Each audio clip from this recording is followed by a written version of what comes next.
네, 안녕하십니까. 오늘은 시장 얘기 좀 하죠.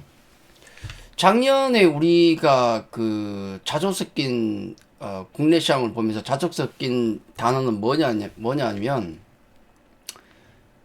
국장 탈출은 지능순이다. 예, 우리 작년에 그 얘기 많이 했잖아요. 국장 탈출은 지능순이다. 참 자괴감을 느끼는 그런 단어죠. 왜냐면 뭐 미국 시장에 투자한 분도 계시고 뭐 일본 그리고 뭐 유럽도 계실 거고 또 한국 투자한 분도 계시고 코인 투자하신 분도 계시고 작년에 그랬는데 국내 증시에만 투자를 하고 있으신 분들은 참 힘들었죠. 왜냐면 수익도 안 나는데 까먹고 있는데 거기다가 국장 탈출 지능순이라는 어떤 이런 모욕적인 말들이 돌아다니고 있으니까 얼마나 기분이 나빴겠습니까? 근데 올해 들어서 시장은 지금 바뀌고 있는 거죠. 굉장히 얘기가 많이 나옵니다. 2025년 올해 들어서 글로벌 증시의 등락을 보시면은 이래요. 이거 오늘까지입니다. 코스피와 코스닥이 4.5 그다음에 7.78까지 올랐어요. 이제 2월 초인데 유럽 시장을 보면 유럽이 굉장히 강해요. 지금 한 독일을 예를 들면 8% 올해 들어서 굉장히 강하죠. 근데 지금 미국 시장을 보면 미국 시장 대표 지수들을 보면 이렇게 보시면은 다우가 4%대고 S&P 500이 2%대, 나스닥이 1.7%밖에 안 올랐습니다. 반면에 필라델피아 반도체 지수는 마이너스예요. 약보합 정도. 거의 연초에 많이 올랐다 많이 까먹은 거거든요. 엔비디아 주가를 보시면 아실 수 있지 않겠습니까? 그래서 엔비디아나 그 관련된 반도체 종목이 얼마나 많이 들어갔느냐 안 들어가냐에 따라서 다우와 S&P 500, 나스닥의 어떤 모습이 다르다는 거죠. 그리고 일본이라든지 중국은 올해 들어서 마이너스에 지금 들어가 있습니다. 일본이 2%대 마이너스, 중국은 마이너스 3%대. 요건 이해가 돼요. 왜냐면 미국 나스닥이 약한 것은 반도체 때문에 그런 거고, 일본이 원래 약한 것은, 그렇죠. 이건 그 금융 정책을 바꾸고 있기 때문에, 금리 인상 때문이에요. 그리고 중국이 이렇게 약한 것은, 중국 같은 경우는 지금 미국과 지금 붙어 있지 않습니까? 미국하고 지금 무역 전쟁을 하고 있잖아요. 관세 전쟁. 그러다 보니까 약한 거죠. 다 이유가 있는데, 그럼 우리 정신은 왜 강세일까? 라는 거죠. 뭐 여러 가지 이유가 있을 수 있습니다.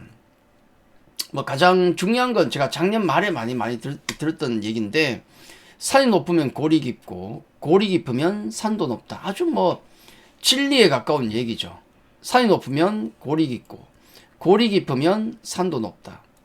이건 증시에 있어 진리에 가까운 얘기죠.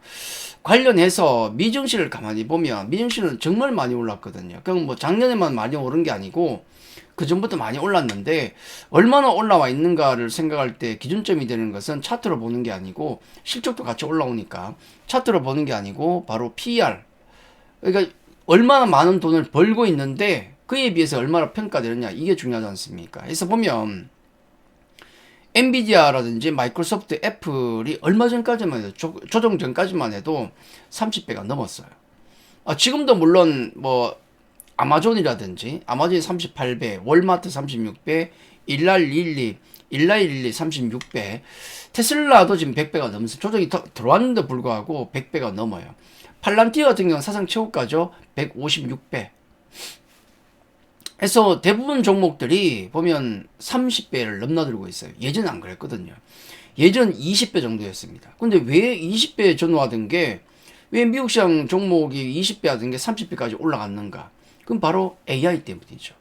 AI 모멘텀 때문에 그렇게 많이 올랐습니다. 근데 문제는 뭐냐면, 이 딥시크라는 게 등장하면서 거기에 대해서 미국의 빅테크들의 어떤 PR에 대해서 의구심을 가지기 시작합니다. 예를 들어 엔비디아를 보면 언제까지 이렇게 칩이 잘 팔릴 것인가? 데이터 센터를 계속 짓고 있는데 그렇게 많이 지을 필요가 있는가? 중국은 딥시크라는 회사가 챗GPT에 버금가는 AI 제품을 내놨는데 고사양 칩도 안 샀다 그러고 비용도 적게 들었다고 하는데 성능이 버금간다고 얘기하고 있습니다. 중요한 게 뭐냐면 딥시크 관련해 가지고는 뭐 베꼈다는 얘기도 있고 데이터를 뭐 안에서 뽑아왔다는 얘기도 있고 또 비용이 그보다 훨씬 많이 들을 거란 얘기도 있고, 또 고사양 칩이 안 들어갔다고 하는데 몰래 넣을 수도 있다는 얘기도 있고 등등 많습니다만, 중요한 건 뭐냐면 어떤 방법을 써서라도 미국의 AI에 근접하는 성능을 내고 있다는 것 자체가 중요한 거예요. 이게 가장 중요한 거죠. 그러면 유일하게 그러니까 뭐 미국에 있는 빅테크만이 할 수 있는 그런 느낌이 많이 사라졌지 않습니까? 그럼 저 밸류가 정당한가? 이 의심이 시작되면서 엔비디아부터 급락이 나온 겁니다. 그렇죠. 그러니까 많이 비쌌었다는 얘기가 되겠고, 딥시크를 통해서 어떤 이런 이슈를 통해서 주가가 조정을 받고 있더라. 그겁니다. 우리는 지금 PR이 얼마입니까? 우리는 아직도 8배예요. 미국은 22배 PR이 굉장히 높죠. 일본이 15배 정도, 대만이 18배, 17배 그러고 있습니다. 굉장히 높죠. 중국도 10배가 되고, 근데 우리는 아직도 8배입니다. 싸다는 거예요, 상대적으로. 자, 근데 중요한 건 뭐냐면, 약간 어떤 시장의 변화가 오면서, 그럼 수급의 변화가 있는가가 중요한데, 수급 보시면은 이렇습니다. 자, 코스피 시장에서 작년 초부터 해서 2024년 초부터 해서 지금까지 전원을 보면 외국인은 작년 7월부터 해서 줄창 팔고, 지금도 팔고 있어요. 외국인은 변함이 없다. 계속 팔고 있습니다. 잠깐 사는 경우도 있는데. 그리고 코스닥에서 외국인이 매수가 들어온다고 해서 뭐 3천억 들어온다고 해서 2천억 들어온다고 해서 뭔가 엄청난 금액이 들어오고 있다.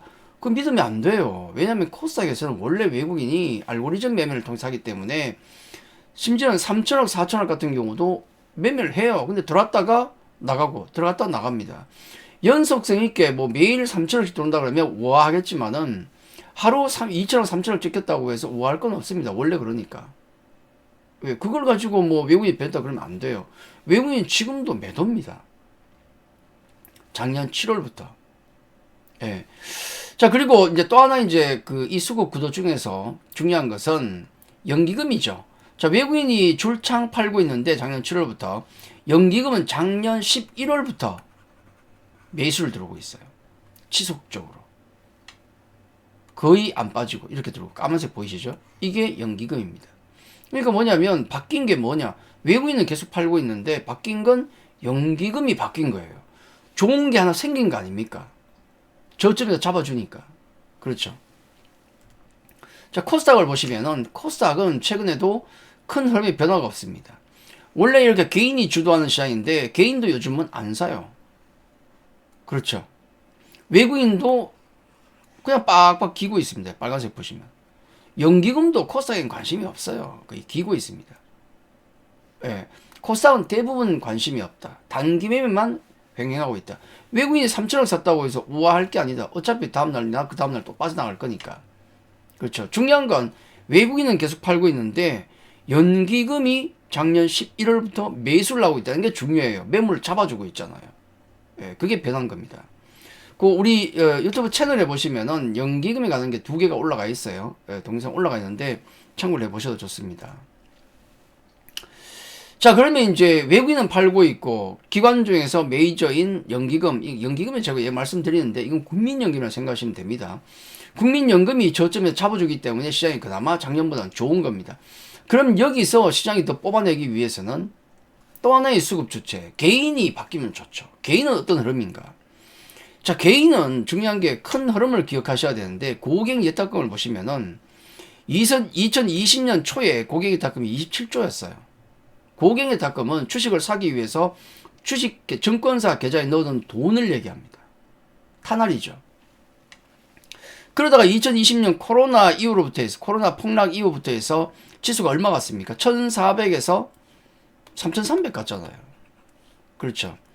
이 시장을 주도했던 것은 바로 개인 투자자였습니다. 그때 27조에서 고객 예탁금이 무려 77조까지 늘었어요.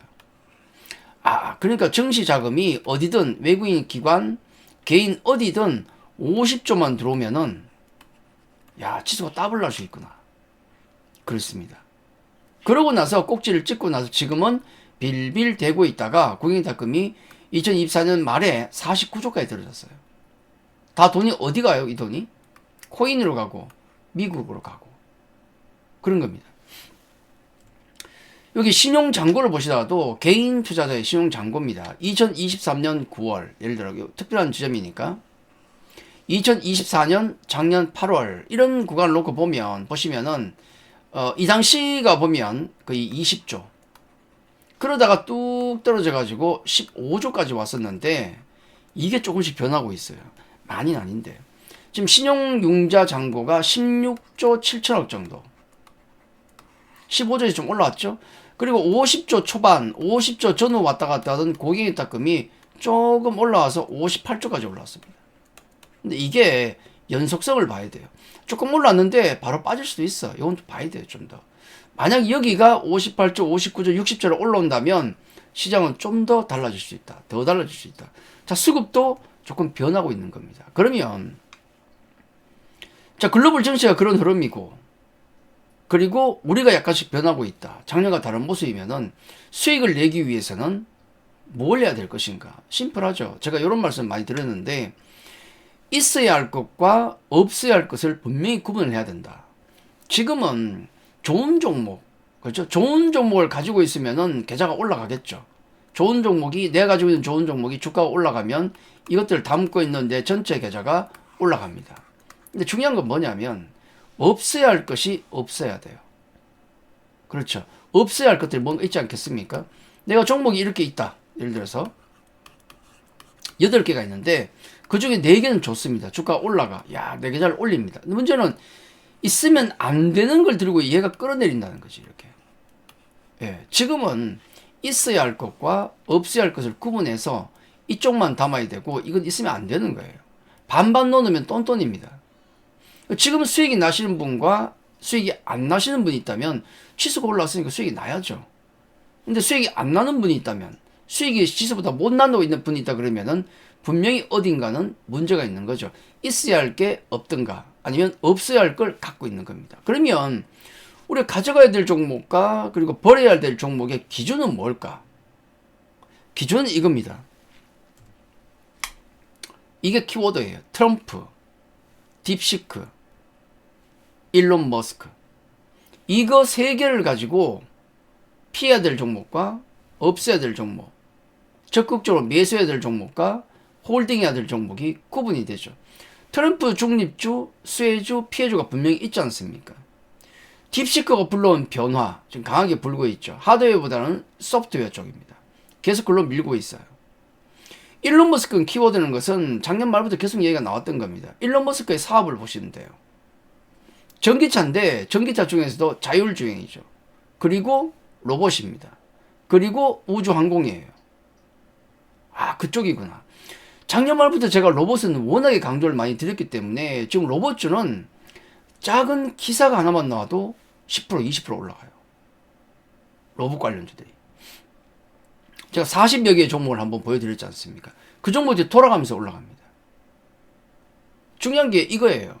트럼프와 딥시크, 일론 머스크라는 저 키워드를 통해서 가져갈 종목, 버릴 종목, 있어야 할 종목과 없어야 할 종목을 구분하셔야 된다. 이게 지금 구분이 안 되시는 분들은 수익이 안 나는 거고요. 이 키워드로 구분을 잘 하셔서 가져갈 것만, 있어야 될 것만 가져가신 분들은 수익이 엄청나게 나고 있는 겁니다. 수익률 급차가 굉장히 많이 날 겁니다. 작년과 생각해서 미련을 가지면 안 된다. 세상이 바뀌고 있기 때문에 그에 맞게, 항상 그렇죠. 세상은 항상 바뀝니다. 그에 맞게 종목들을 바꿔나가야 된다. 적극적으로. 그게 중요합니다. 키워드는 트럼프, 딥시크, 일론 머스크다. 자, 그렇게 정리를 하죠.